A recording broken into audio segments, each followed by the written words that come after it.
दोस्तों, अगर आपको ईपीएफ का यूएएन नंबर मिल चुका है, जनरेट हो गया है, तो अब इसको आपको एक्टिवेट करना होगा।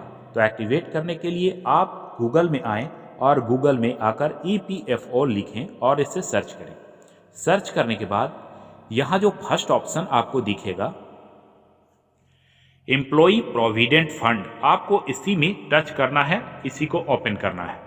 तो आज आपको पूरी प्रक्रिया बताएंगे कि किस प्रकार से इसको एक्टिवेट करना है।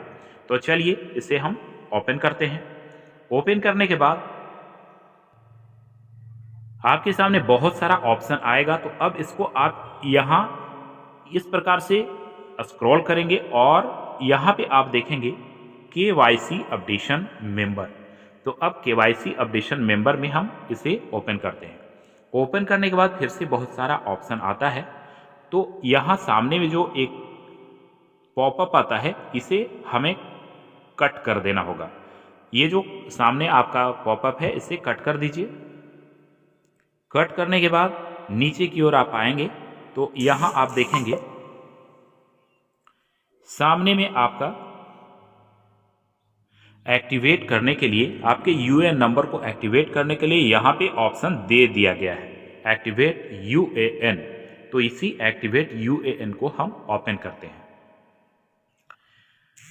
आपको यहाँ पर जानना होगा कि जैसे ही आपका यूएएन नंबर जनरेट होता है तो उसमें अब आपका आधार, पैन इत्यादि देकर उसे एक्टिवेट करना पड़ता है, तब ही आप ईपीएफ का सारा प्रोसेस को एक्सेस कर पाएंगे और पूरी प्रक्रिया को, अपना पासबुक, कितना फंड कटा, कितना क्या हुआ, सारी चीज़ों को आप जान पाएंगे।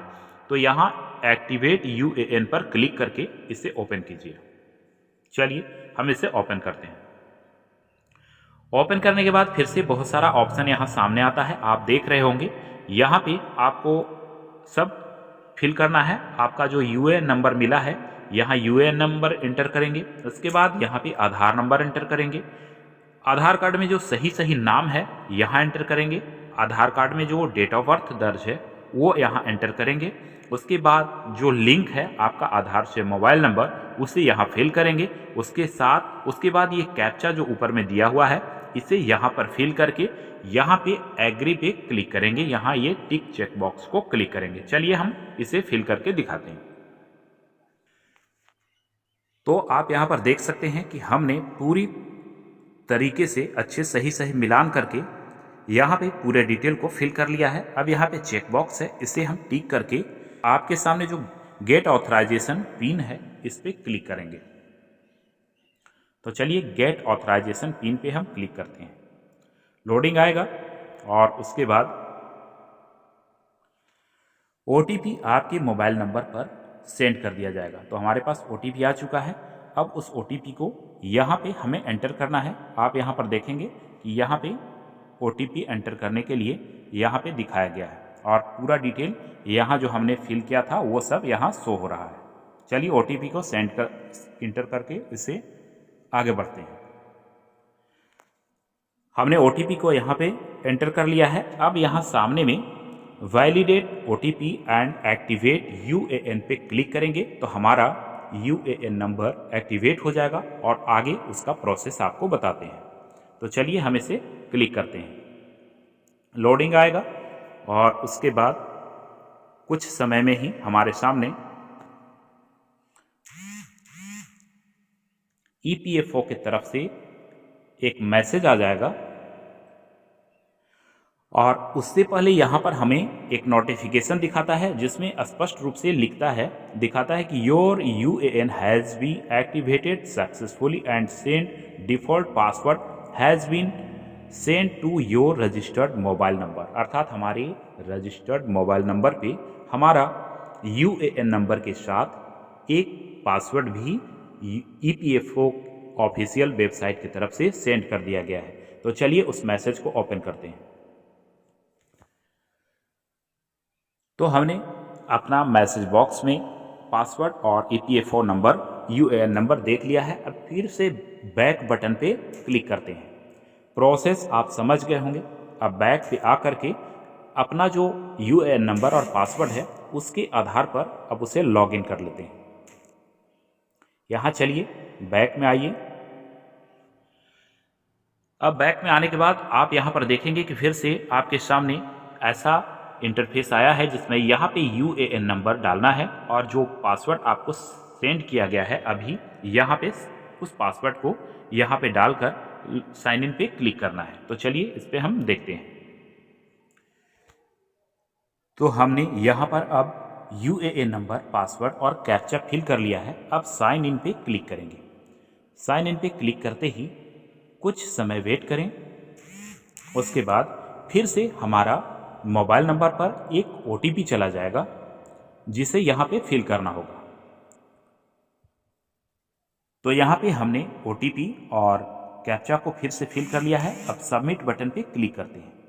सबमिट बटन पे क्लिक करने के बाद फिर से कुछ समय के लिए वेट करना होगा।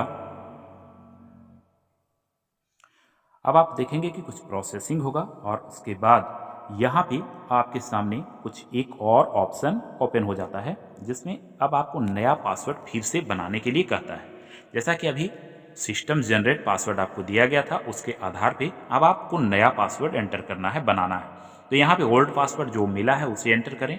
आप यहाँ पे न्यू पासवर्ड बना लें और फिर से यहाँ कन्फर्म पे वही सेम पासवर्ड डाल करके आगे अपना नया पासवर्ड को जनरेट कर लेंगे। गेट आधार OTP पे जैसे ही क्लिक करेंगे फिर से एक OTP जाएगा, हमारा नया पासवर्ड मिल चुका होगा। चलिए ये भी प्रोसेस आपको करके दिखला देते हैं। तो अब यहाँ पे आप देखेंगे कि हमने ओल्ड पासवर्ड को भी फिल कर लिया, न्यू पासवर्ड अपना बना लिया और यहाँ पे चेक बॉक्स पे टिक करके अब गेट आधार OTP पे फिर से एक बार क्लिक करेंगे। ये सारे प्रोसेस आपको मोबाइल से करने के लिए हम सिखाने का प्रयास कर रहे हैं। तो चलिए गेट आधार OTP पे इसे फिर से ओके करते हैं। एक बार फिर से मैसेज चला जाएगा, OTP हमारा आ जाएगा और प्रक्रिया लगभग अब पूरी हो चुकी है। आप यहाँ पे देखें फिर से एक बार OTP यहाँ हमारा आ चुका है। यहाँ से तो पासवर्ड को हमने फिल कर लिया। अब यहाँ पे कंफर्म करने के लिए कह रहा है कि क्या वास्तव में आपने जो चेंज किया है उसे चेंज कर दें। तो हम चेंज पासवर्ड पे क्लिक कर लेंगे और क्लिक करने के बाद फिर से आप देख रहे हैं कि स्क्रीन पे एक मैसेज आ गया।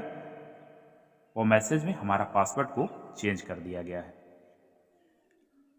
अब अपना UAN हमारा जो था वो एक्टिव भी हो गया, हमने नया पासवर्ड भी बना लिया। अब किसी भी प्रकार की कोई समस्या नहीं है। तो इस तरीके से आप भी बहुत ही आसानी से अपना एक्टिव कर सकते हैं मोबाइल से, साथ ही अपना UAN के कटे हुए पैसे को देख सकते हैं। अगर किसी प्रकार की समस्या आए तो आप हमें मैसेज करें, कमेंट करें, हम आपके सभी